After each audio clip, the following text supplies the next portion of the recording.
troopers, this is the final go-no-go poll for operations. Raptor 1, Let's go. Raptor 2. Stage 1. Go. Stage 2. Flight directors go for launch.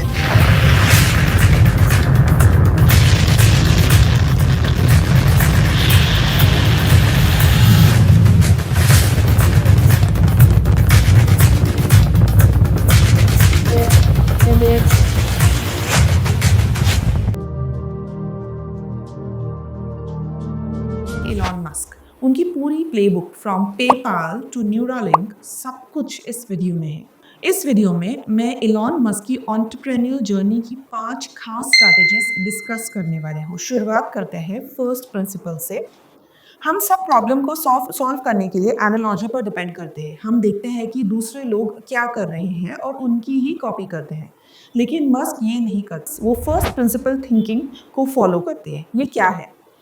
First principle thinking में ऐसे होता है कि problem को core से evolve करो, analogy से नहीं। ये है कि किसी भी बड़ी चीज़ को उसके सबसे बेसिक फंडामेंटल लेवल पर तोड़ना और फिर उसे वहाँ से रीबिल्ड करना। इसका सबसे बड़ा एग्जाम्पल है बैटरीज। जब टेस्ला शुरू हुई, सब कहते थे कि इलेक्ट्रिक कार की बैटरीज बहुत महंगी है, लेकिन मस्क ने पूछा बैटरीज किस चीज़ से बनती है। उन्होंने कंपोनेंट्स को तोड़ दिया, तोड़कर उनकी रॉ मटेरियल कॉस्ट निकाली। उन्होंने देखा कि बैटरी की एक्चुअल कॉस्ट मार्केट प्राइस से बहुत कम थी। इस अप्रोच से वो बैटरीज को बहुत सस्ता बना पाए और टेस्ला को कम्पिटिटिव एज मिला। जब दूसरी कार कंपनीज अपनी बैटरीज और सॉफ्टवेयर सप्लायर से खरीदती थी, तब मस्क ने एग्जीक्यूट की strategy number 2, which is vertical integration. उन्हें पता था कि क्वालिटी और स्पीड को कंट्रोल करने का एक ही तरीका है, हर चीज़ खुद बनाना। टेस्ला की गीगा फैक्ट्री सिर्फ एक कार असेंबली नहीं करती, वो बैटरीज, सॉफ्टवेयर और यहाँ तक कि चेंजिंग स्टेशंस भी बनाती है।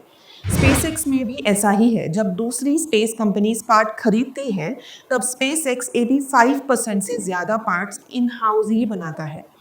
इससे ना सिर्फ कॉस्ट कम होती है, बल्कि इनोवेशन भी तेज़ी से होती है। मैन्युफैक्चरिंग ही उनकी सबसे बड़ी कंपिटिटिव एडवांटेज है। इलॉन मस्क का ब्रांड मार्केटिंग का तरीका बहुत ही यूनिक है। वो ट्रेडिशनल एडवर्टाइजिंग पर ज़्यादा पैसे खर्च नहीं करते। उन्होंने एग्जीक्यूट की स्ट्रैटेजी नंबर 3, बिग बोल्ड और इम्पॉसिबल साउंडिंग मूव्स से अटेंशन गेन करना। जब उन्होंने प्रॉमिस किया कि वो मार्स पर इंसानों को भेजेंगे या एक ऐसा ट्रक बनाएंगे जो बुलेट प्रूफ होगा, तो पूरी दुनिया का मीडिया उनके पीछे भागता है। ये मूव सिर्फ पब्लिसिटी स्टंट्स नहीं होते हैं, बल्कि ये उनके ब्रांड को फ्यूचर फॉरवर्ड, डेयरिंग और विजनरी बनाते हैं।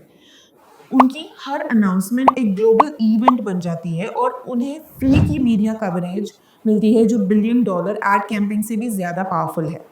इससे पहले हम नेक्स्ट स्ट्रैटेजी डिस्कस करते हैं। Elon Musk, Tesla, SpaceX and quest for a fantastic future by Ashley Vance book ज़रूर रीड करना। ये बुक आपको इंसाइट देगी कि कैसे मस्क ने फेलियर्स को ओवरकम किया और अपने विजन को सच बनाया। इसकी लिंक मैंने डिस्क्रिप्शन एंड पिन कमेंट में दी है। मस्क एक ऐसा काम करने का कल्चर बना रहे हैं जो बहुत डिमांडिंग है। ये strategy number 4, high performance hardcore culture. वो ब्यूरोक्रेसी को बिल्कुल पसंद नहीं करते। उनके लिए ही एक ही रूल है, एग्जीक्यूशन और सेल्फ एग्जीक्यूशन। मस्क का काम करने का तरीका डायरेक्ट और नो नॉनसेंस है। उन्होंने ये कल्चर इसलिए बनाया क्योंकि उन्हें पता है कि उनके गोल्स एक्स्ट्रा ऑर्डिनरी है और उन्हें अचीव करने के लिए एक्स्ट्रा ऑर्डिनरी एफर्ट ही लगेगा। वो इंजीनियर्स और एम्प्लॉयज़ को खुद से भी बेटर परफॉर्मेंस के लिए पुश करते हैं। इससे स्पेसएक्स और टेस्ला जैसी कंपनीज में इनोवेशन की स्पीड ऐसी है जैसे कोई और कंपनी मैच ही नहीं कर पाती। इलॉन मस्क की कंपनीज अलग अलग नहीं हैं। उन्होंने एग्जीक्यूट की स्ट्रैटेजी नंबर 5, एक इंटरकनेक्टेड मल्टी कंपनी इकोसिस्टम बनाना। उनकी हर कंपनी का एक दूसरे से कनेक्शंस हैं और वो सब ह्यूमैनिटी के बड़े मिशन को सर्व करते हैं। टेस्ला इलेक्ट्रिक कार्स बनाती है जो फॉसिल फ्यूल्स को रिप्लेस करेगा। Solar city solar energy solutions provide करती है। स्पेसएक्स इंसानों को मार्स पर ले जाकर मल्टी प्लैनेटरी स्पीशीज बनाएगा। स्टारलिंक स्पेसएक्स का प्रोजेक्ट है जो पूरी दुनिया को अफोर्डेबल इंटरनेट कनेक्शन देगा। द बोरिंग कंपनी सिटीज में टनल्स बनाकर ट्रैफिक की प्रॉब्लम सॉल्व करेगा। न्यूरालिंक ह्यूमंस और एआई को इंटीग्रेट करके टेक्नोलॉजी का फ्यूचर डिफाइन करेगा।